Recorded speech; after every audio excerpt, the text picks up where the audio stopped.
Brøndby, Liva Schmidt fra Kvik Kastrup, Mikkeline Mens fra Holbæk Svømmeklub, Silke Mær fra Roskilde Svømning, Hvidovre Svømnings Frederikke Mertins og Horsens Svømmeklub, Sille Ibsen.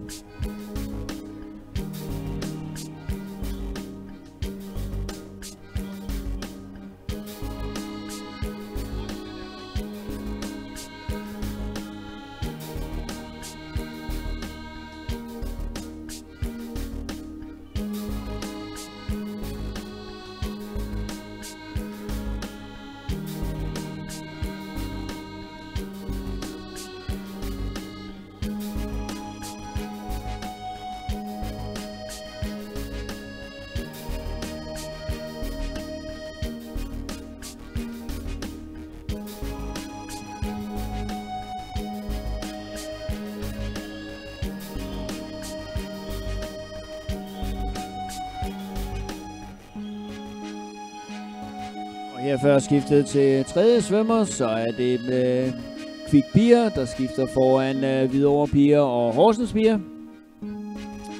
I vandet har vi nu fra Vest Brøndby, Sara Missing fra Kvik Kastrup, Fibe Linde Atkins fra Holbæk Svømmeklub, Ida Marie Nielsen, Roskilde Piger 1, Andrea Påske, Hvidovre Piger, Laura Lange og Horsens Piger, Josefine Due Christensen.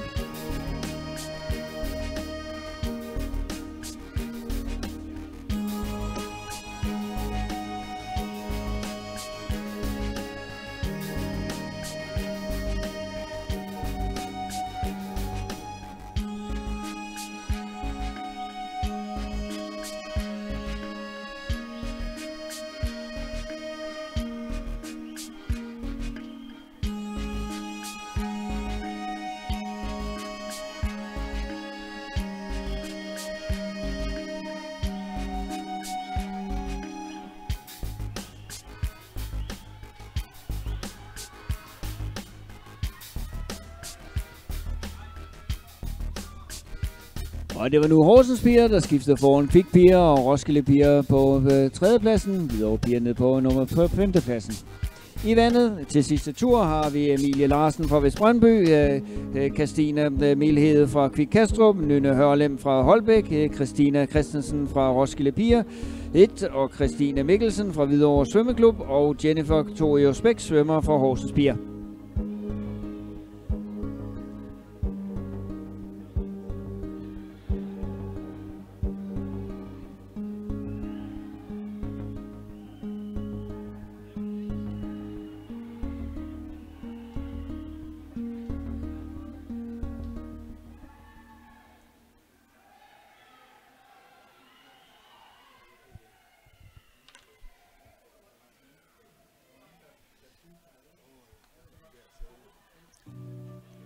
Og der fik vi afsluttet dette heat. Det blev Horsens Piger, der kom først i mål i dette heat nummer 2 foran Hvidovre Piger, og Kvik Piger 2 sluttede på tredjepladsen. Godt svømmet, Piger. Kom op af vandet. Vi skal have monteret rygstartspoilerne for alle svømmerne.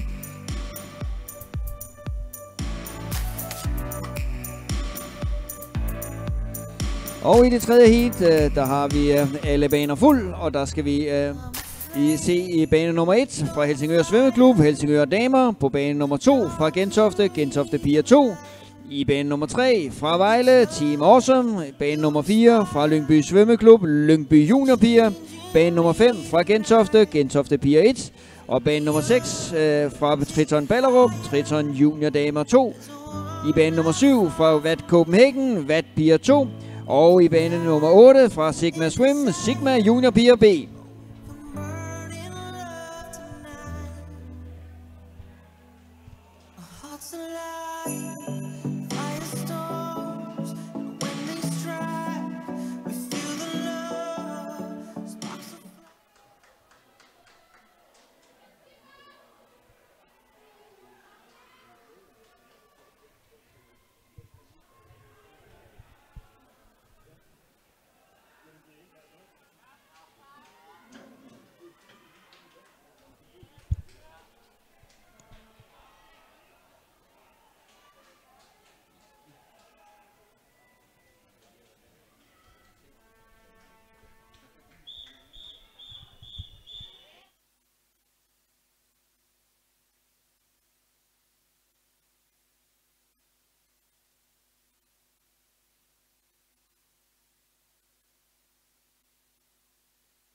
Og vi kan endnu en gang minde om, at efter medaljeoverrækkelsen, der jo finder sted for holdkapperne efter denne holdkap, så skal vi have præsenteret det nordiske juniorlandshold, der skal deltage i næste måneds nordisk juniormesterskab i Kolding fra december 9 til 11. Vi skal huske, at I skal blive og sende dem godt afsted.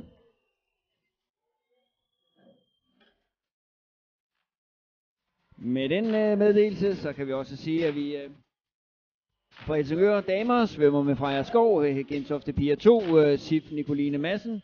For Team Awesome, Cecilie B. Andersen, Lyngby Junior Piger, Olivia Olivarius Vølund, Gentofte Piger 1, Nina Toft, Triton Junior Damer 2, Frederikke Jensen, Vat Piger 2, Karoline Mathisen og Sigma Junior Piger B, Camille Eriksen.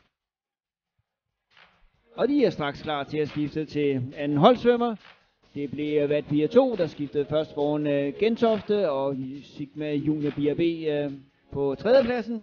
Og dem vi har som svømmer i øjeblikket, det er Sofie Willum Færk, Karoline Hørlykke fra Gentofte Svømmeklub, Vejle Svømmeklubs Line Christina Christensen, Lyngby Svømmeklub Emma Bjørnhold, Gentofte svømmer med Maria Munk Mensner, i svømmeklubben Triton Ballerup har Frederikke Eichhardt i vandet, Vat Copenhagen Piger 2, Sofie Herzberg og Sigma Junior Piger B, Thea Blomsterberg.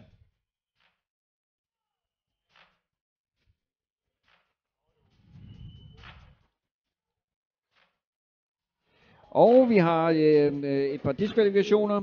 Det overståede heat 2, bane nummer 4. Ved holdkap svømmer 1 har vi en ej fortsat bevægelse ved 50 meter i vendingen. Ej fortsat bevægelse ved 50 meter. På holdkap svømmer 1, det var altså heat nummer 2, bane nummer 4. Og vi har heat nummer 2, bane nummer 7. Der har vi 2 flybaksben ved 125 meter. På holdkap svømmer nummer 2, bane 7, diskvalificeret på 2 flysparkben ved 125 meter på holdkap svømmer nummer 2.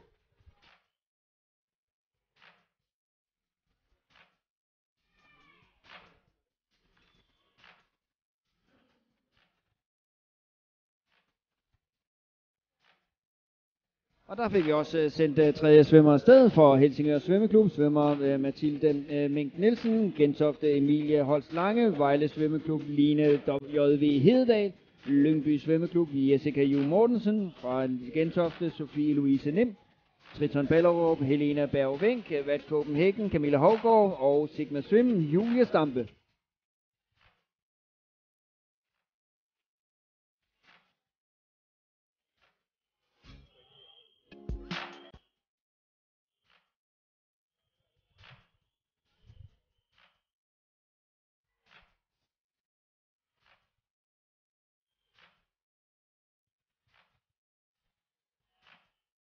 Og vi har Lyngby Junior Piger, der skifter op først. Det er, og så bliver det tæt om placeringerne 2, 3 og 4. Det bliver Vejle foran Sigma og Gentofte, der skifter.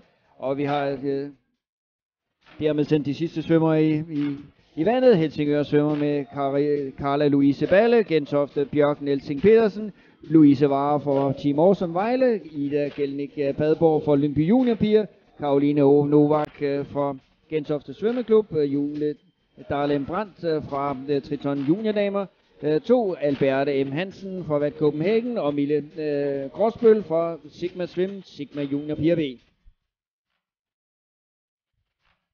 Og her er det den næstsidste heat, er det Lyngby Junior Piger, som er på vej til at tage den bedste tid hjem. Lyngbys Junior Piger bliver svømmet ind til bedste tid her i Gelinek Padborg. Den kom der, 4.23.065. Og tæt fuldt af Gentoftes i 4.28.39 og Team Awesome Vejle 4.29.17.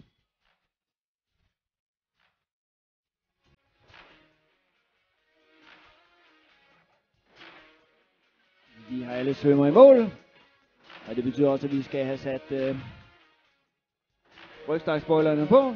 Vi har også fået en seddel ind fra dommerne. Vi har en diskvalifikation i det nyss overståede heat. Det er i bane nummer 1. Vi har en 20-start på holdkapsvømmer nummer 3. Altså det er heat 3, bane nummer 1. Diskvalifikation på grund af 20-start på holdkapsvømmer nummer 3.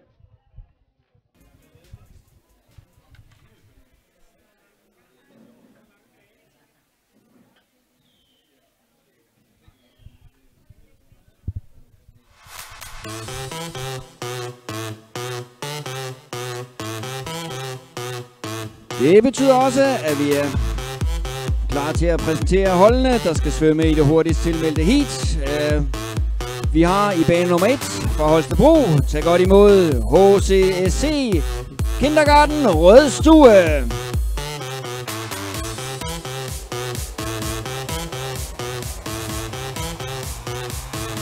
Og i bane nummer 2 skal vi fra Vat Copenhagen se Vat Piger 1. Og i bane nummer 3 fra Aalborg Svømmeklub, giv en hånd til Aalborg Piger 1. Bane nummer 4 fra svømmeklubben Kvik Kastrup, Kvik Piger 1.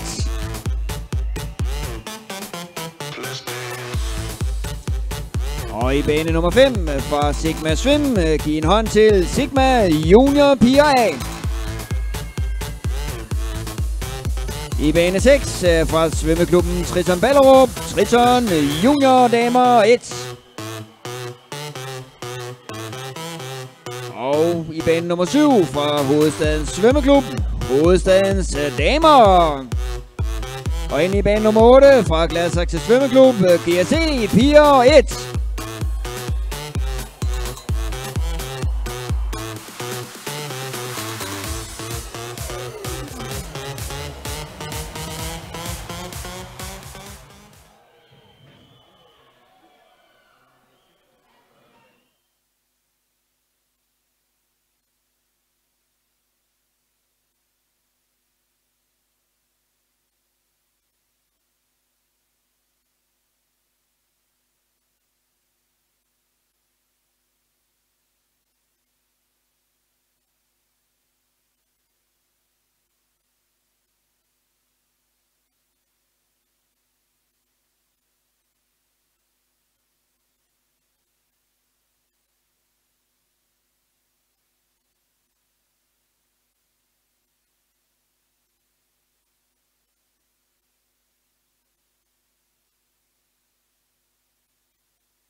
Der fik vi sendt første svømmer afsted i det sidste heat, i det mesterskab.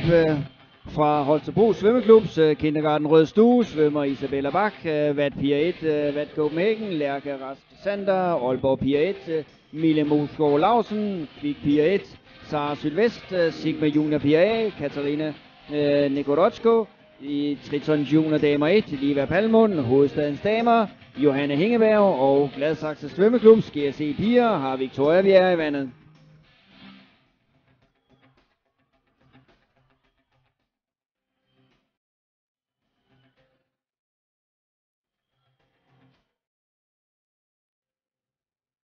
Og der fik vi 59.08 på GSC Piger. Det er Victoria Bjerre, der svømmer den fine tid.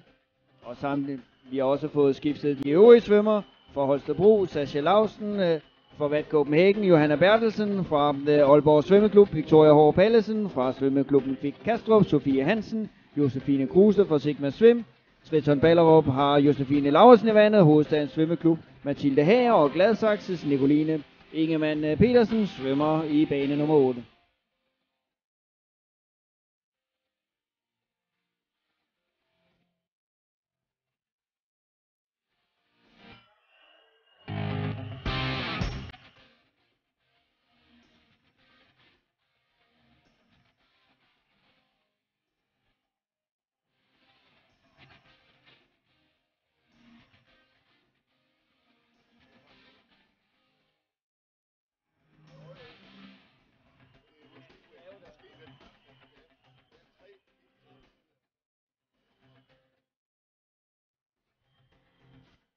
Og der får vi sendt tredje svømmer afsted, og det bliver Helena Rosendal Bak fra Holstebro, Victoria Worm fra Vat Copenhagen, Aalborg Svømmeklubs Lisa Reikhoff, Kvik Kastrups Regitze Gård, Sigma Swims Katrine Stampe, Triton Ballerups Ingrid Bo Andersen, Hovedstadens Svømmeklub Luna Donde Frejlberg og Gladsaxe Eva Olsen.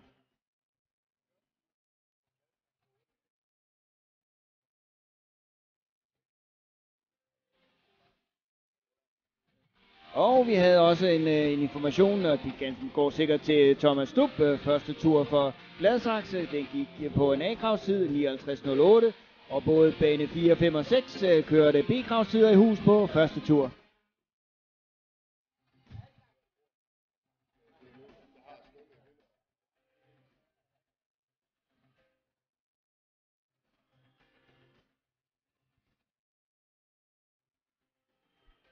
Og nu får vi trykket på. Big Pier 1, de er nu lagt sig op og sendt sidste svømmer afsted. De skifter før Sigma Junior piger og Triton damer.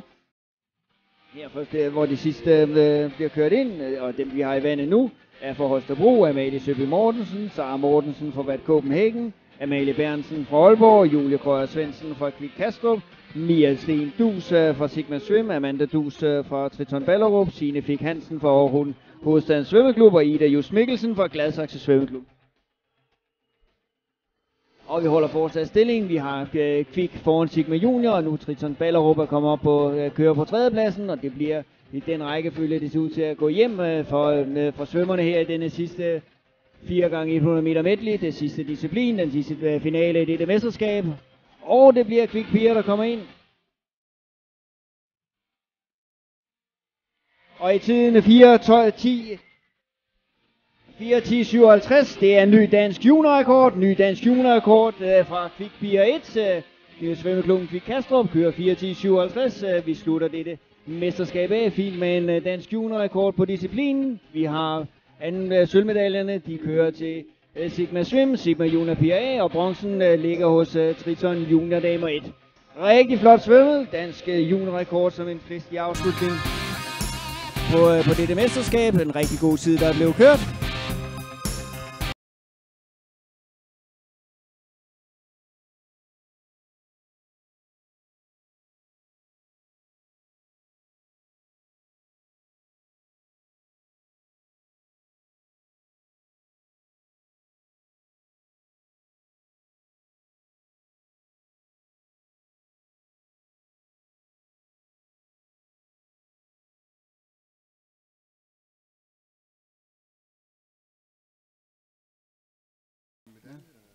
Har vi fået nogle resultater, hvor den sidste kamp?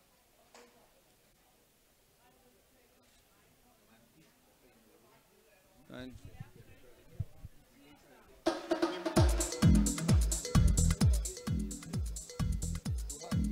Jeg har hvad? Nej, jeg ved ikke, om det var den, de fejlagtige gas for damer.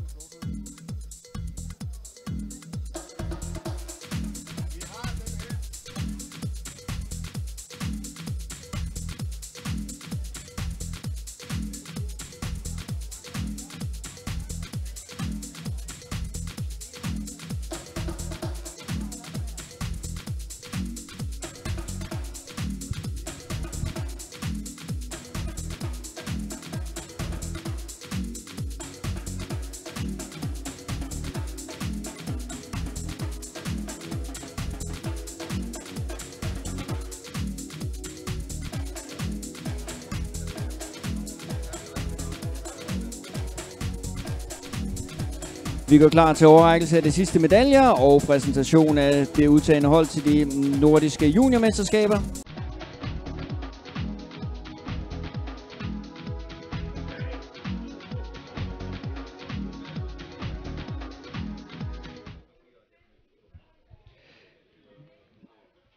Klar til at komme ind og modtage medaljerne. Der har vi nu holdkapperne, de 3 første hold på 4x100 meter frisvømning for herrer. Tag godt imod dem, de kommer her.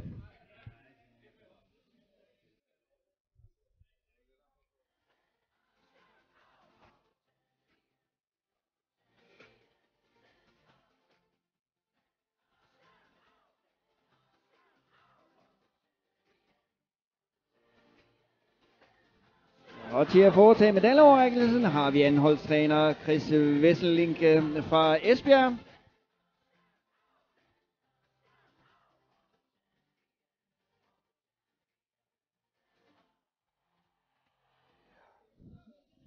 Og Chris kan starte med tredjepladsen, vinderne af bronzemedaljen i tiden 3:27.88 fra Gladsaxe Svømmeklub, GSC Drenge 1.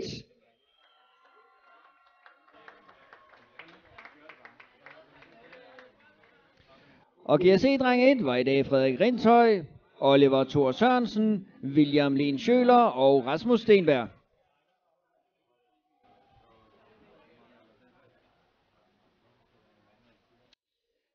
Dernæst har vi på andenpladsen vinderne af sølvmedaljen. 3:26.14 var deres tid fra Lyngby Svømmeklub, Lyngby Juniordrenge.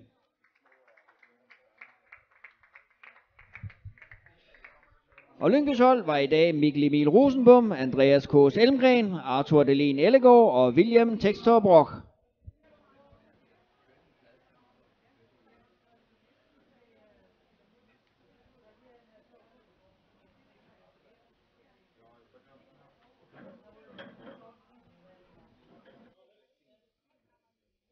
Og dermed er vi kommet til førstepladsen, de danske juniormester i 4x100 meter fri svømning for herrer. Vinderne af guldmedaljen i tiden 3:24.97 fra Esbjerg Svømmeklub, Gutter og Esbjerg. Og Gutter Esbjerg, de var i dag Christian Holm Jørgensen, Michael Terp Olesen, Mikkel Gadgaard, Oliver Kramer Andersen.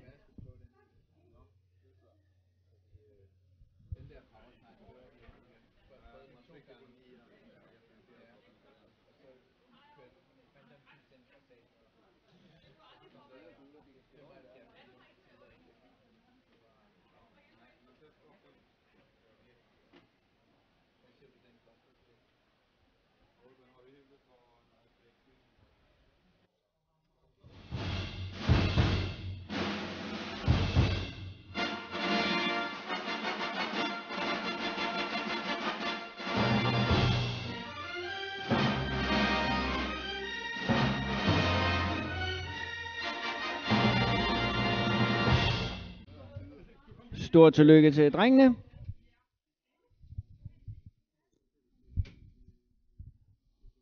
Og vi går klar til det sidste sæt af medaljer, vi har ved dette mesterskab.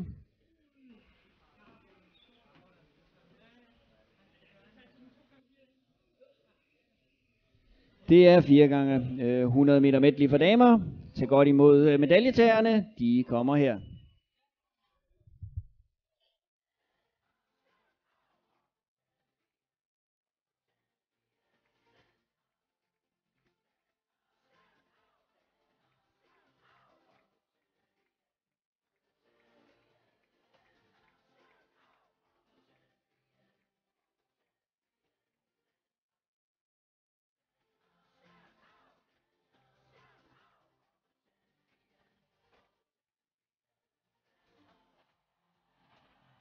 Og Chris kan starte med at overrække en bronzemedalje for på tredjepladsen. Vinderne af bronzemedaljen i tiden 4:15.39 fra svømmeklubben Triton Ballerup, Triton Junior Damer 1.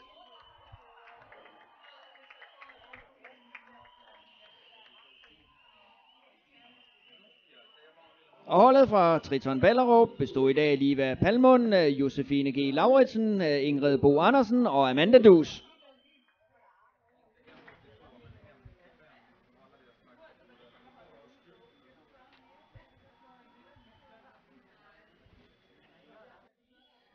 Og andenpladsen og vinderne af sølvmedaljen i tiden 4:13.86 fra Sigma Swim, Sigma Junior Piger A.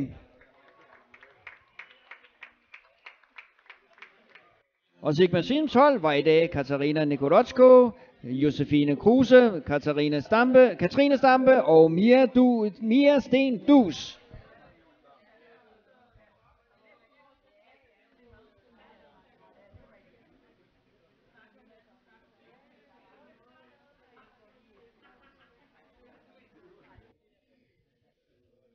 Og det betyder, at de helt sidste sæt af medaljer, vi skal have i overrakt ved dette stævne, det er til førstepladsen de nye danske juniormester i 4x100 meter medley til en flot dansk juniorrekord i tiden 4:10.57. Guldmedaljerne går til svømmeklubben Kvik Kastrup, Kvik Piger 1.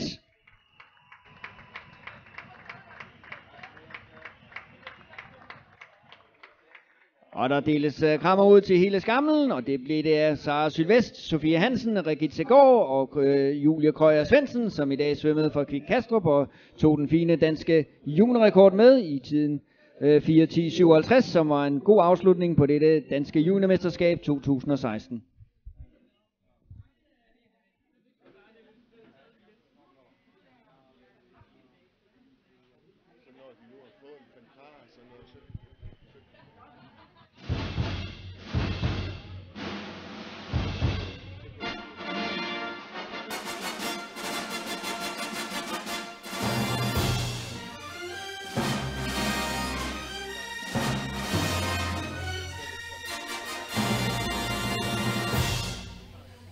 Stort tillykke til pigerne. Det var de sidste medaljer, vi skal uddele ved dette stævne, men bliv endelig hængende et kort øjeblik. Vi skal have Thomas Stubb klar til at overrække eller udnævne og annoncere det danske juniorlandshold, der skal afsted til Nordisk Juniormesterskab i Kolding fra den 9. til den 11. december. Vi kan se, at han er klar til at komme herover. Og værsgo til Thomas Stubb.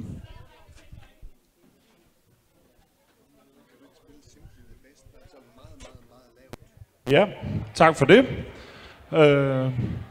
Kan man forestille sig noget mere festligt end at præsentere 24 dygtige juniorsvømmere oven på et rigtig, rigtig fint mesterskab her de sidste 4 dage? Jeg synes, jeg fornemmer rigtig meget god svømning, og det er selvfølgelig en fornøjelse. Nu skal vi se de 24 svømmere, som om 3 uger skal repræsentere Danmark ved de nordiske juniormesterskaber på kortbane i Kolding. Vi tager dem i alfabetisk rækkefølge. Fra Søllerød Svømmeklub har vi Alexander Nørgaard. Og Alexander, han må gerne komme herover til mig.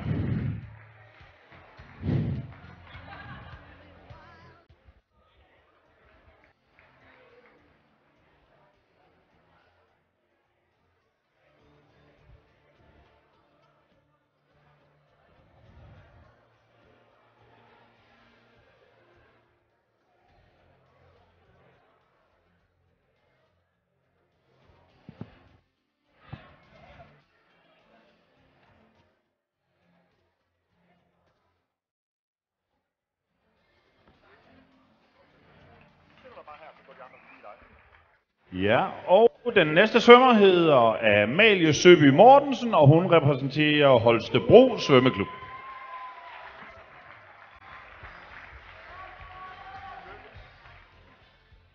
Og derefter har vi Andreas K's Elmgren fra Lyngby Svømmeklub.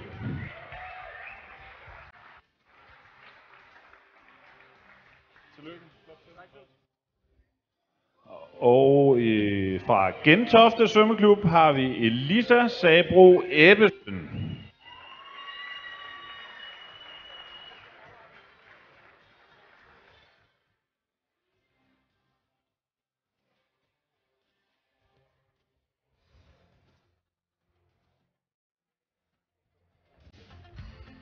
Og så har vi fra Esbjerg Svømmeklub Ellen Nielsen.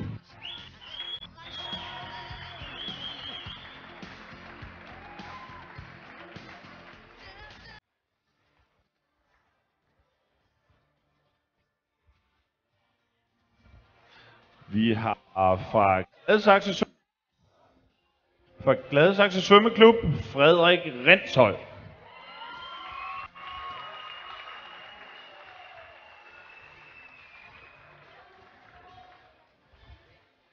Vi har fra Holstebro Svømmeklub Helena Rosendal Bak.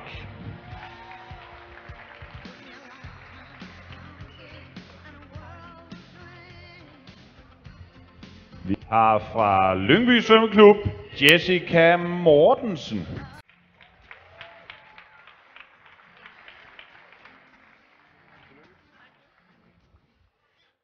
Fra Kvik Kastrup har vi Johan Bragersen.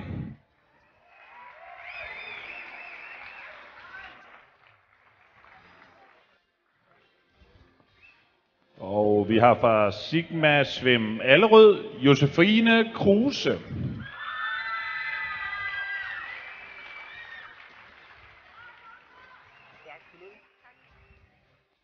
Vi har fra Greve Svømmeklub, Caroline Barrett.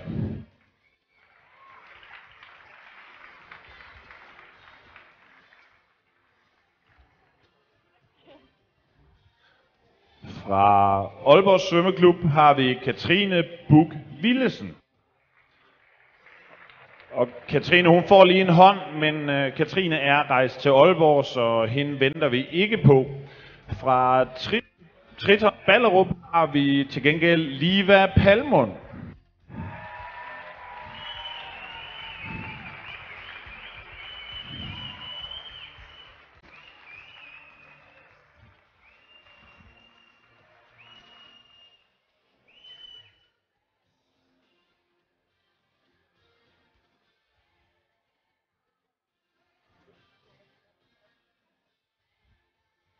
Og fra Esbjerg Svømmeklub, Magnus Høgild.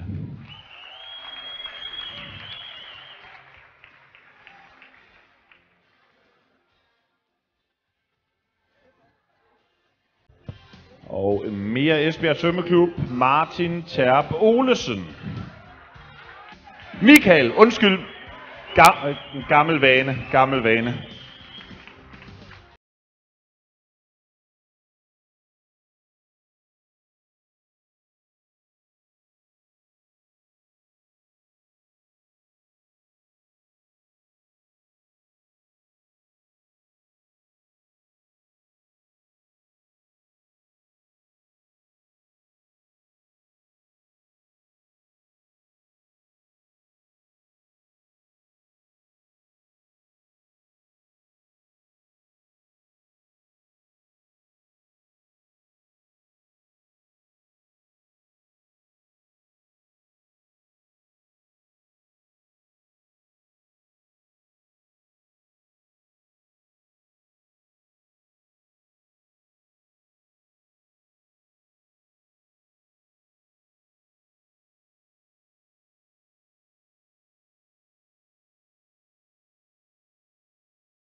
Og vi fortsætter med Kvik Kastrup, så har vi simpelthen også Sara Sylvest.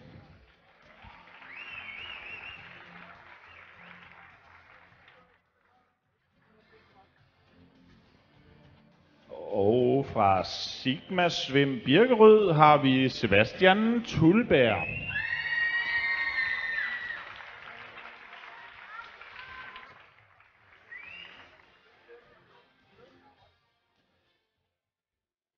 Og så går vi tilbage til Kvik Kastrup, fordi der skal vi se Sofie Hansen.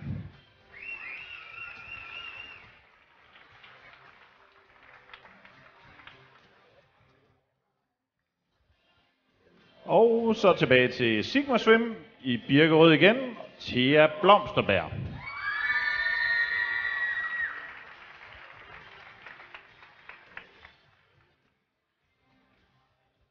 Og sidst, men bestemt ikke mindst, fra Gladsaxe Svømmeklub, Victoria Bjerre. Tillykke.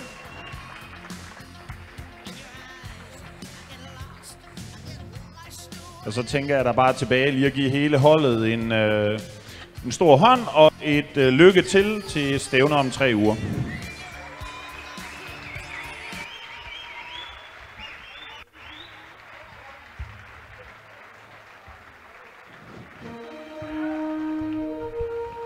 Stort tillykke til svømmerne. Lad os give den afsted med en ordentlig hånd.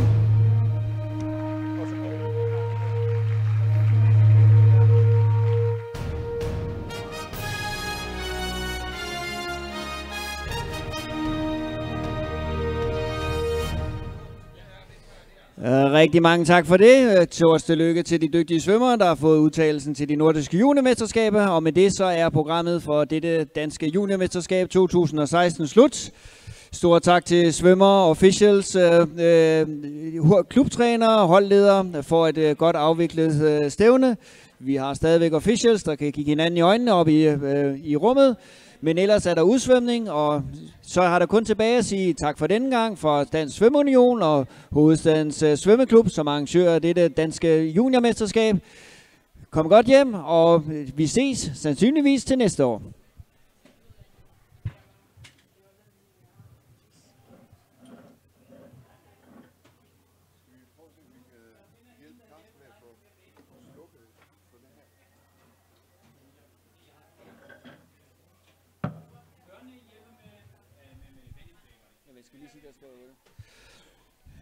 Inden I endelig forlader jeres pladser op omkring tilskuerpladserne, så må I godt lige kigge jer omkring. Sørg for at tage det værste skrald med, der skal gøres rent. Vi har mange hjælpere her, der er i gang med de sidste afrydninger, men giv dem en hånd og sørg for at medtage jeres eget skrald, så gør det lettere at få lukket hele hallen ned efter dette udmærkede stævne.